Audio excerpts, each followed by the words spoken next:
இன்றைக்கி நம்ம ஒரு சட்னி ரெசிபி பார்க்க போகிறோம். இது வந்து சட்டுன்னு ஒரு நிமிஷம்தான்.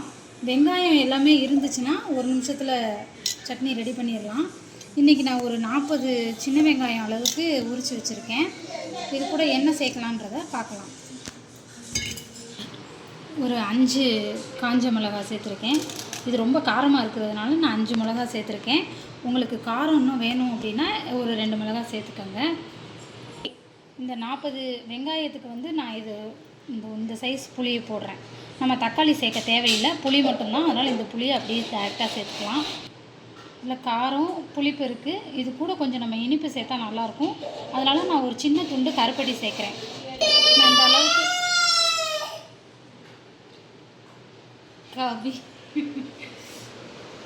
கவி அழுக ஆரம்பிச்சுட்டான் நடுவுலையே.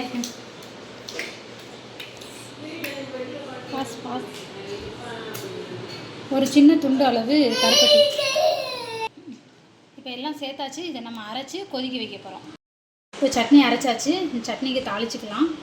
நான் கொஞ்சம் நல்லெண்ணெய் சேர்க்குறேன். இந்த சட்னிக்கு நல்லெண்ணெய் ரொம்ப நல்லாயிருக்கும். ஒரு 5 ஸ்பூன் அளவுக்கு நல்லெண்ணெய் சேர்த்துருக்கேன். எண்ணெய் பிரிஞ்சு மேலே வரணும், அப்போ தான் இந்த சட்னி நல்லாயிருக்கும். எண்ணெய் சூடானதும் கொஞ்சம் கடுகு சேர்த்துக்கலாம்.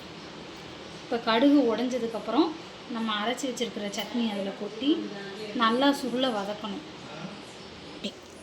கடுகு உடஞ்சிடுச்சு. இப்போ நம்ம அரைச்சி வச்சுருக்கிற சட்னி அதில் சேர்க்க போகிறோம்.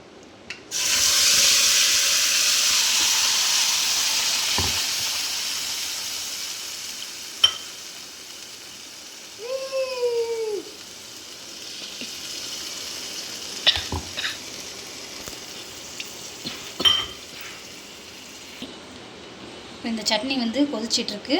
இது ரெடி ஆகட்டும். வீட்டில் பசங்க பசிக்குது, சீக்கிரம் ஏதாச்சும் பண்ணி கொடுங்க அப்படின்னு கேட்கும்போது வெங்காயம் மட்டும் நம்ம கட் பண்ணி வச்சுருந்தா போதும். ஒரு நிமிஷத்தில் இந்த சட்னி வந்து ரெடி பண்ணிடலாம். உப்பு தேவையான அளவு போட்டுக்கலாம்.